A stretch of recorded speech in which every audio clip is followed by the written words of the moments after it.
Hello student, good morning सभी को। आप सभी का स्वागत है इकोनॉमिक्स की क्लास में।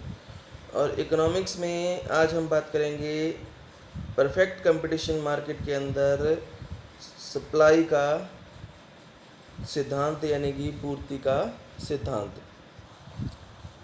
Theory of supply in perfect competition यानी कि पूर्ण प्रतियोगिता जो बाजार है उसमें पूर्ति का सिद्धांत। तो सबसे पहले मैं आपको ये बता दूं कि ये जो चैप्टर है हमारा, ये बिल्कुल हूबहू मांग के सिद्धांत जैसा चैप्टर है। जिस तरह से मांग के सिद्धांत में जितने पॉइंट थे और जिस तरह से हमने किया था बिल्कुल वैसे ही है, लेकिन इसमें और उसमें थोड़ा सा फ़र्क है। वो फ़र्क क्या है? वो ये फ़र्क है कि किसी भी वस्तु की कीमत में और उसकी मांग में क्या होता है, विपरीत संबंध होता है। जैसे जैसे कीमत बढ़ती है वैसे वैसे मांग कम होती है।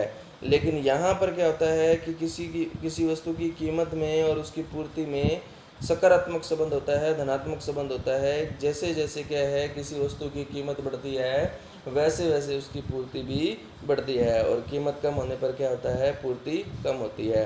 तो सिर्फ यही इसमें और उसमें क्या है, सिर्फ इतना सा फ़र्क है। बाकी सेम पॉइंट हैं, जैसे पॉइंट इसमें है वैसे के वैसे क्या है उस चैप्टर में है। तो दोनों में से अगर एक चैप्टर भी अगर आपने अच्छे से कर रखा हो तो, और दूसरे के बारे में अगर आपको थोड़ी बहुत भी नॉलेज हो तो आप अच्छे से कर सकते हो। तो इसको समझना आपके लिए क्या है, बड़ा आसान रहेगा इस चैप्टर को, क्योंकि आपने थ्योरी ऑफ जो डिमांड है वो आपने किया था। तो चलिए शुरू करते हैं आज का टॉपिक। सबसे पहले हम बात करते हैं कॉन्सेप्ट ऑफ सप्लाई के बारे में। तो कॉन्सेप्ट ऑफ सप्लाई यानी कि सप्लाई का क्या मीनिंग है। तो सप्लाई का यानी कि पूर्ति का मतलब क्या है, किसी वस्तु की वो मात्राएं जिन्हें एक विक्रेता क्या है विभिन्न कीमतों पर क्या है निश्चित समय में बेचने के लिए तैयार होता है।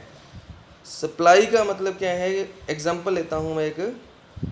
एक दुकानदार के पास क्या है, कुछ सामान उसने क्या है अपनी दुकान में रख रखा है, और कुछ सामान क्या है उसने अपने स्टोर में रख रखा है। तो जो दुकान उसने क्या है, दुकान में जो सामान उसने क्या है सजा के रखा हुआ है ग्राहकों के लिए, वो क्या है वो बेचने के लिए तैयार है। तो वो वस्तुएं जो क्या है एक विक्रेता क्या है निश्चित समय पर, पर्टिकुलर टाइम पर और पर्टिकुलर प्राइस पर क्या है सेल करने के लिए रेडी है, उसको हम क्या कहते हैं, सप्लाई कहते हैं। तो सप्लाई में और स्टॉक में क्या होता है, अंतर होता है। जैसे मैं अभी आपको बता रहा था कि स्टॉक का मतलब तो क्या है, वो क्वांटिटी है जो क्या है किसी भी दुकानदार के पास या किसी भी विक्रेता के पास क्या है मौजूद होती है, उसके पास जितनी अवेलेबल होती है।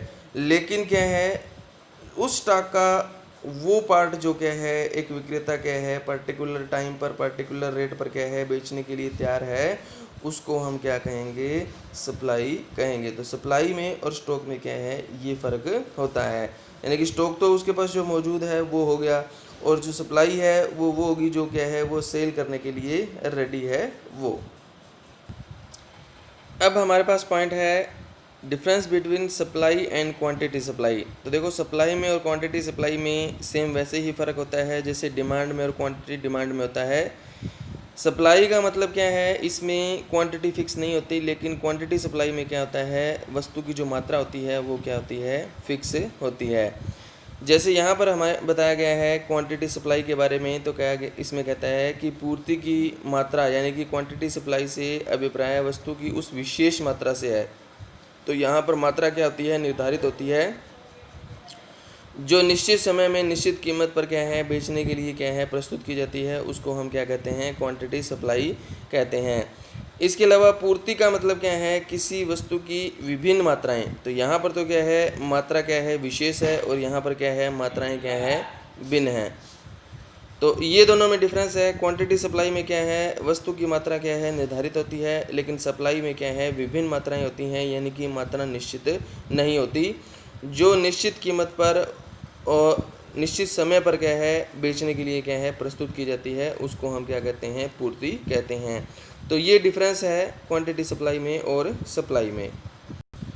जिस तरह से हमने थ्योरी ऑफ डिमांड में क्या है डिमांड को 2 पार्ट में डिवाइड किया था, इंडिविजुअल डिमांड और मार्केट डिमांड, बिल्कुल वैसे ही यहाँ पर जो सप्लाई है उसको दो कैटेगरी में डिवाइड किया गया है, इंडिविजुअल सप्लाई और मार्केट सप्लाई। तो सबसे पहले हम बात कर रहे हैं इंडिविजुअल सप्लाई, इन दोनों के बारे में बात करेंगे। तो सबसे पहले हम बात कर रहे हैं सप्लाई शेड्यूल। जैसे वहाँ पर डिमांड शेड्यूल था, बिल्कुल वैसे यहाँ पर क्या है, हमारा सप्लाई शेड्यूल है। सप्लाई शेड्यूल क्या होता है कि जब हम किसी भी वस्तु, किसी भी प्रोडक्ट की क्या है, प्राइस और उसकी जो सप्लाई है, उन दोनों के बीच में जो संबंध है, उस संबंध को जब हम एक टेबल के थ्रू देखते हैं तो उस टेबल को हम क्या कहते हैं, सप्लाई शेड्यूल कहते हैं। मैं फिर से बता रहा हूँ कि जब भी किसी भी वस्तु की कीमत और उसकी पूर्ति के बीच में जो संबंध है, उसकी जो सप्लाई के बीच में संबंध है, उसको एक टेबल के थ्रू जब क्या है हम बताते हैं तो उस टेबल को क्या कहा जाता है, सप्लाई शेड्यूल कहा जाता है। सप्लाई शेड्यूल जो है वो टू टाइप का होता है, इंडिविजुअल सप्लाई शेड्यूल और मार्केट सप्लाई शेड्यूल। तो सबसे पहले हम बात कर रहे हैं इंडिविजुअल सप्लाई शेड्यूल के बारे में। इंडिविजुअल सप्लाई शेड्यूल क्या है, जब किसी एक दुकानदार यानी कि एक विक्रेता के द्वारा क्या है निर्धारित की गई जो मात्रा है, यानी कि अलग अलग कीमतों पे क्या है, अलग अलग मात्रा जो है वो बेची जाती है या बेचने के लिए प्रस्तुत की जाती है, तो उसको हम क्या कहते हैं, इंडिविजुअल सप्लाई शेड्यूल कहते हैं। यानी कि इंडिविजुअल सप्लाई शेड्यूल जो है वो क्या है, व्यक्तिगत मात्रा को क्या है दिखाता है, एक जो विक्रेता है उसकी मात्रा को क्या है ये दिखाता है। तो इन दोनों के बीच में मैंने आपको बताया था कि कीमत में और जो सप्लाई है उन दोनों में क्या होता है, पॉजिटिव रिलेशनशिप होता है, धनात्मक संबंध होता है।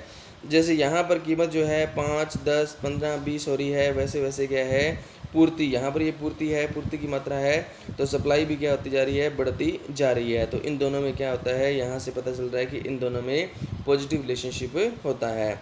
उसके बाद हमारा पॉइंट आता है second point, market supply schedule. Market supply schedule का मतलब क्या है कि एक पूरी बाज़ार के अंदर जितनी भी फर्में हैं वो फर्में अलग अलग कीमतों पर क्या है, जो अलग अलग वस्तु की मात्रा बेचने के लिए प्रस्तुत करती हैं, तो उसको हम क्या कहते हैं, मार्केट सप्लाई शेड्यूल कहते हैं। तो इसमें क्या होता है कि एक बाज़ार के अंदर जितनी भी फर्में होती हैं उन सभी फर्मों को क्या है शामिल किया जाता है। तो इसमें यहाँ पर टेबल में बताया गया है, टेबल में क्या है, यहाँ पर सबसे पहले क्या है, जो आइसक्रीम है उसके प्राइस दिखाया गया है। उसके बाद फर्म ए और फर्म बी जो है वो कितनी पूर्ति कर रहे हैं वो बताया गया है। तो जो 5 रुपये कीमत है तो फर्म ए कितनी पूर्ति कर रहा है, 0, फर्म बी कितना कर रहा है, 0।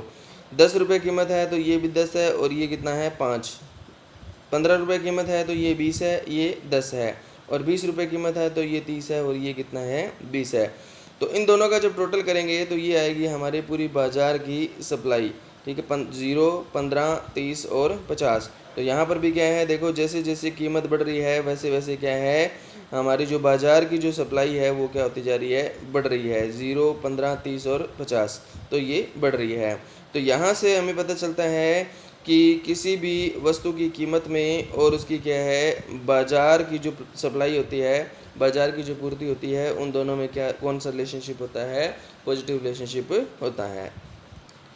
अब हम बात करते हैं सप्लाई कर्व के बारे में। सप्लाई कर्व क्या है कि जब किसी भी प्रोडक्ट की कीमत और उसकी क्या है जब किसी भी वस्तु की कीमत और उसकी क्या है पूर्ति के बीच में जो रिलेशनशिप है, उस रिलेशनशिप को जब हम डायग्राम के थ्रू देखते हैं तो उसको हम क्या कहते हैं, जो डायग्राम जो कर्व बनता है उसको सप्लाई कर्व कहा जाता है।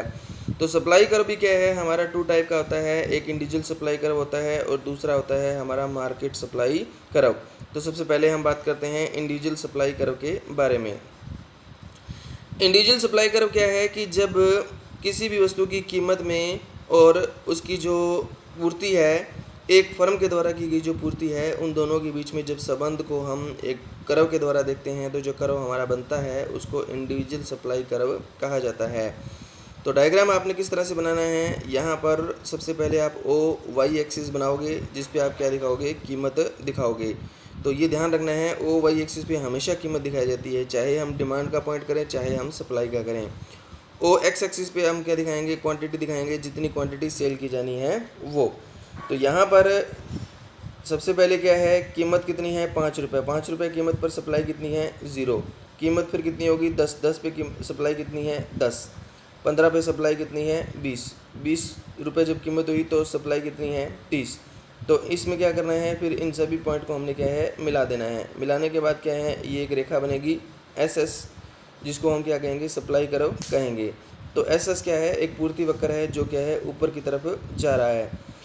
पूर्ति वक्र का ऊपर की तरफ जाना क्या दिखाता है, ये दिखाता है कि कीमत में और क्वांटिटी सप्लाई में दोनों में कौन सा रिलेशनशिप होता है, पॉजिटिव रिलेशनशिप होता है। जैसे हमारा डिमांड कर्व नीचे की तरफ आता है तो वो नेगेटिव रिलेशनशिप को दिखाता है, ये ऊपर की तरफ जा रहा है तो ये कौन सा रिलेशनशिप दिखाता है, ये धनात्मक संबंध को दिखा रहा है।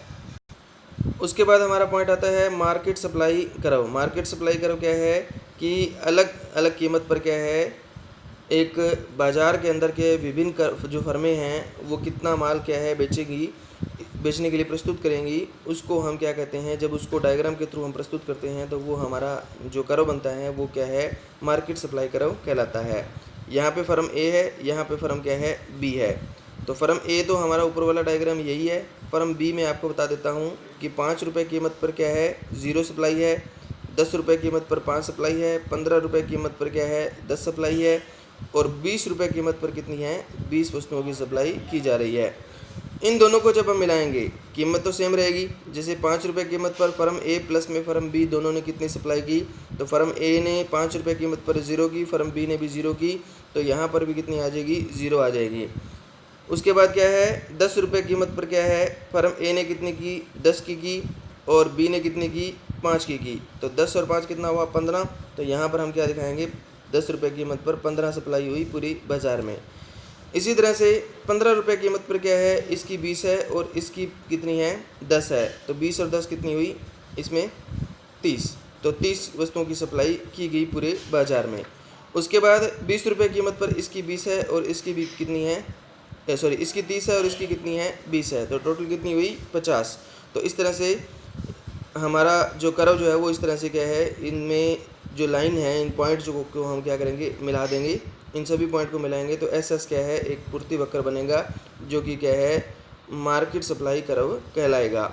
तो ये ऊपर की तरफ जा रहा है तो ये बता रहा है कि प्राइस में और क्वांटिटी जो सप्लाई है उन दोनों में कौन सा रिलेशनशिप है, पॉजिटिव रिलेशनशिप है। जैसे जैसे किसी वस्तु की कीमत बढ़ेगी वैसे वैसे क्या है, पूर्ति बढ़ेगी, और जैसे जैसे वस्तु की कीमत कम होगी वैसे वैसे पूर्ति भी कम होगी। तो यहाँ तक आप करोगे। कल हम बात करेंगे सप्लाई के इफ़ेक्ट करने वाले जो फैक्टर होते हैं उनके बारे में। ओके, थैंक यू सभी का।